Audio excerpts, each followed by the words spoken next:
પંડ્યા આપ જોઈ રહ્યા છો સ્પાર્ક ટુડે ન્યૂઝ અરવલ્લી જિલ્લામાં Ayushman Bharat health and wellness centre program અંતર્ગત સબસ્ટેશન પર કરાર આધારિત 40 કોમ્યુનિટી હેલ્થ ઓફિસરની નિમણૂકનો ઓર્ડર કરવામાં આવ્યા બાદ અચાનક ઓર્ડર હોલ્ડ પર રાખવાનો આદેશ કરવામાં આવતા આરોગ્ય વિભાગની કામગીરી સામે સવાલો ઊભા થયા છે।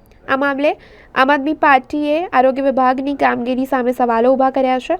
આમ આદમી પાર્ટીના ગુજરાત રાજ્યના સંગઠન મંત્રી જયદીપસિંહ ચૌહાણે કમ્યુનિટી હેલ્થ ઓફિસરની ભરતીમાં ભ્રષ્ટાચારના આક્ષેપ કરી તપાસની માંગ કરી છે।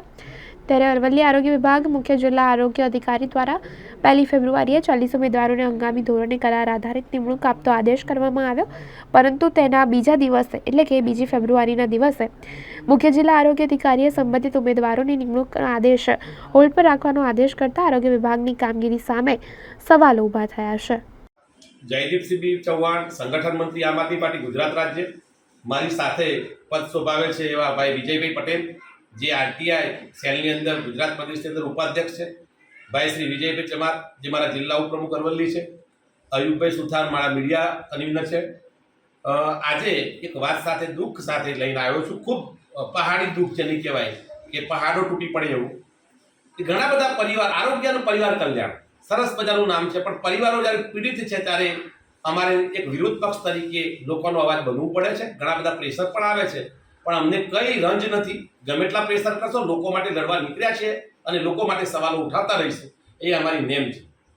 અહીંયા સવાલ એ છે કે થોડા સમય પહેલા આંગણવાડી કાર્યકરોની ભરતી અરવલ્લી જિલ્લા પંચાયત હસ્તગત થઈ। એની અંદર પણ બહુ મસ્ત મોટા સવાલો થયા। કેટલાય મીડિયાઓએ એને ચલાવ્યું છે। એમાં તો હજી એ જે કહેવાય કે એ મુદ્દો તો હજી સમ્યો નથી।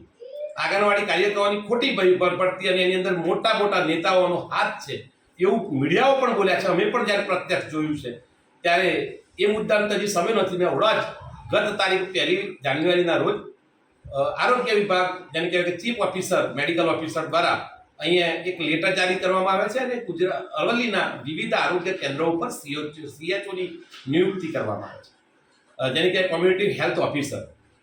અને એમને એક 40 ઉમેદવારોની યાદી પ્રકાશિત થાય છે કે ભાઈ તમે તમારી જગ્યા ઉપર જાઓ, તમારી નિયુક્તિ છે અને ત્યાં આગળ જઈ તમારી સેવાઓ ચાલુ કરો।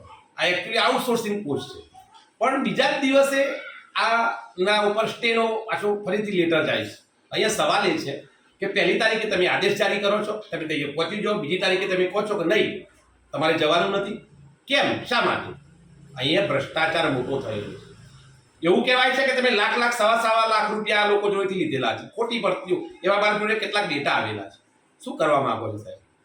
તમે કેમ વારંવાર તમે આ લોકો સાથે અને ગુજરાતના બેરોજગારો સાથે નાઈંસાફી કરો છો? મોટો સવાલ છે। નંબર 2 એ છે કે જે CHOની ભરતી તમે કરવા માંગો છો એની અંદર એક વ્યક્તિ એવા છે કે એની અંદર આ વિસ્તારના એક મિનિસ્ટરનો ભલામણ પત્ર પણ અમારી પાસે આવેલું છે। એક આઉટસોર્સિંગની ભરતી થાય, રાજ્ય કક્ષાના મિનિસ્ટર એમનો ભલામણ લેટર લખશે? આ એક મોટો સવાલ છે। શું કરવા માંગો છો? વારંવાર એક સવાલ થાય છે અને શું થઈ રહ્યું છે એ પણ એક મોટો સવાલ થાય છે।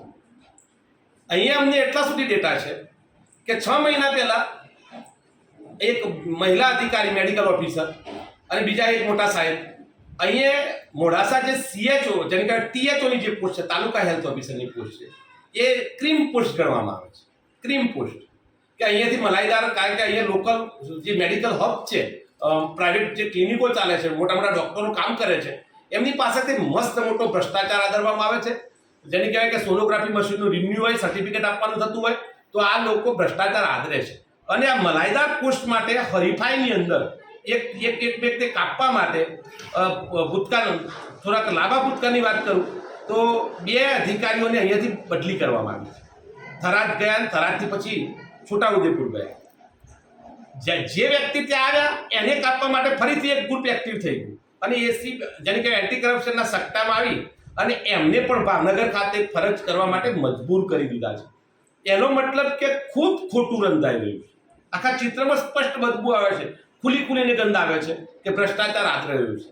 મારે આ તબક્કે આ પત્રકાર મિત્રો દ્વારા લોકોને જગાડવા છે અને તંત્રને પણ જગાડવું છે। આરોગ્ય પરિવાર કલ્યાણ મંત્રાલય, આરોગ્ય મંત્રીશ્રી, આરોગ્ય સચિવશ્રી, જિલ્લા કલેક્ટરશ્રી, જિલ્લા જેને કહેવાય DDO શ્રી અને મારે મેડિકલ ઓફિસરને પણ ખાસ, જિલ્લા મેડિકલ ઓફિસર જે પોતાની સેવા આપી રહ્યા છે તમારા ઉપર સાહેબ સવાલ ઊભો થશે. હું વ્યક્તિગત જયદીપસિંહ બી ચૌહાણ આપની વ્યક્તિગત પણ મુલાકાત લેવાનો છું. શું થઈ રહ્યું છે, તમે કઈ દિશામાં વહીવટ કરવા માંગો છો, આ ચલાવી લેવામાં આવશે નહીં.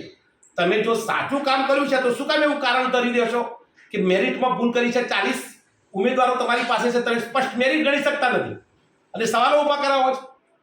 તમે કંઈક ખોટું કરો છો. આરોગ્ય વિભાગ આમ તો લોકોની આશા અને અપેક્ષાઓ સાથે જોડાયેલો પવિત્ર વ્યવસાય છે આરોગ્ય.